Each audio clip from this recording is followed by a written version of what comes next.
Hello everyone, my name is Bhavani Benimadu and I am the author of Our Creative World, Our Creative Life on Earth.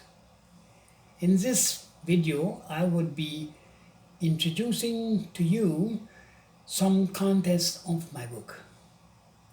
And at the beginning of creation, as far as philosophy is concerned, from the various standpoints that I have studied and the various views of religion, together with physics, chemistry, and so forth, I believe that there is one that fits with the fact with regard to religion.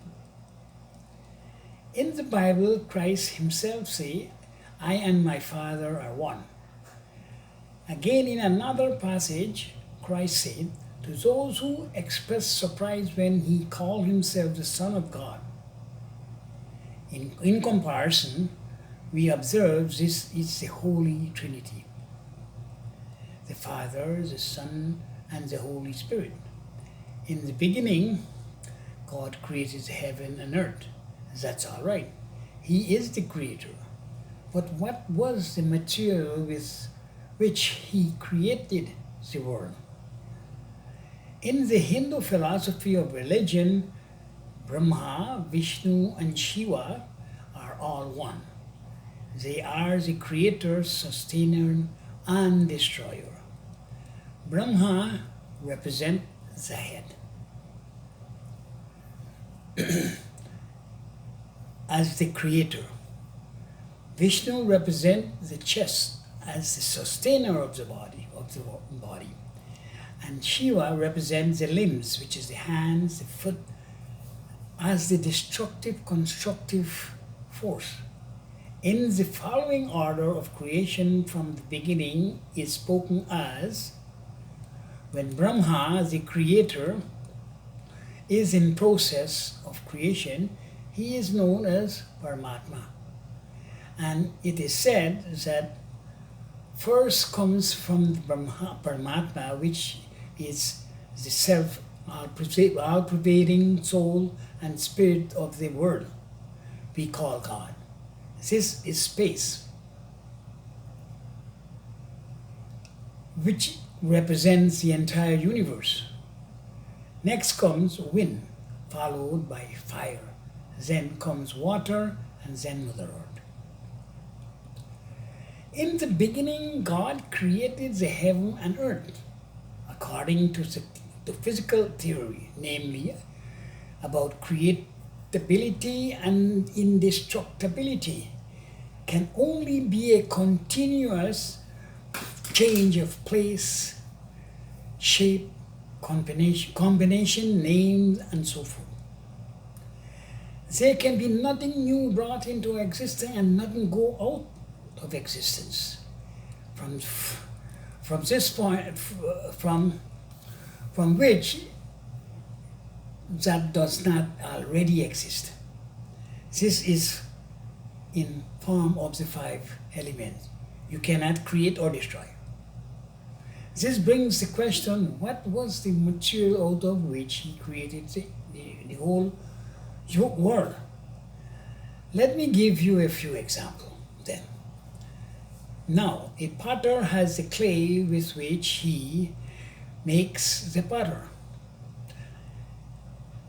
The goldsmith has the gold with which he makes the golden ornament. We have all these material now. Pottery, jewelry, and so forth. But they were not here at the time of creation. The natural elements in this material world were created by God. He himself is the substance of creation. The subject matter or the matter of which the universe was made. Let's look more deep into this concept. We say that the carpenter makes a chair. That is all right. But did he create anything that was not already in existence? He took the God made wood, brought it into a different position, put it in a different shape, and give it a different name. For example, table, desk, chair, house, and so on. These things, the man-made material, were not newly created in a sense, only that they were brought into existence by the carpenter,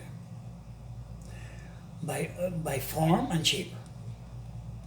But the material, the natural material made wood has existed before. Since scientists tells us that the source of a thing and the thing into which it finds its way back to natural form tells us that findings out where to find out where a thing finally goes, we can say there that things came from, where that thing came from. For example, when your hands or foot get dirty and covered with mud and you want to remove it, you use water. And the mud dissolves back into the water. This clearly shows where the mud should come from. This is, in a sense, is called the creative and destructive force. This also is illustrated by a tree being born out of earth and then perish back into it. That God Himself works on this basis. Similarly, it is the fire that removes water, and it is therefore the thing from which water came into existence. Again, fire cannot exist if there is no pure air. And when something does not burn, we have to blow air, isn't it? So air must be the birthplace of fire. It also puts out the fire. Therefore, the five senses, hearing, touching, seeing, tasting, and smelling, are born from the five great elements in order is space, air, fire, water, and earth. It is the manifestation of God Himself. Again, air is the breath of life in all living entities. This tells us all living entities are part and parcel of God. And life is a manifestation of three principles: creation, maintenance, and destruction.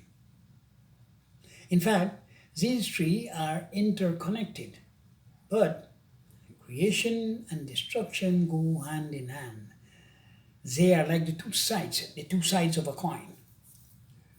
For example, the destruction of the morning creates the evening. The destruction of the evening creates the night. This continuous process of creation and destruction maintains the day. And that is the cycle of life. Similarly, a tree has been maintained by this continuous process of birth and death. From flower came fruit. From fruit came seed. From seed came plant. From plant comes to a full-grown tree. This shows that the tree comes from Mother Earth and goes back into her. Similarly, all living entities belongs to Earth and goes back into Earth.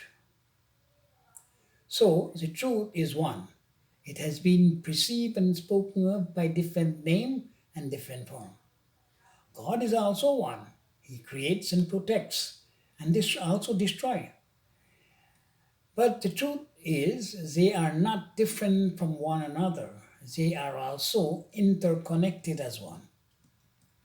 And this is how our world has been created in my belief.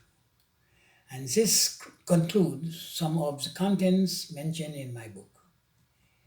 If you are interested to find out more, get your copy from Amazon. And Follow my YouTube channel and Facebook page for more details.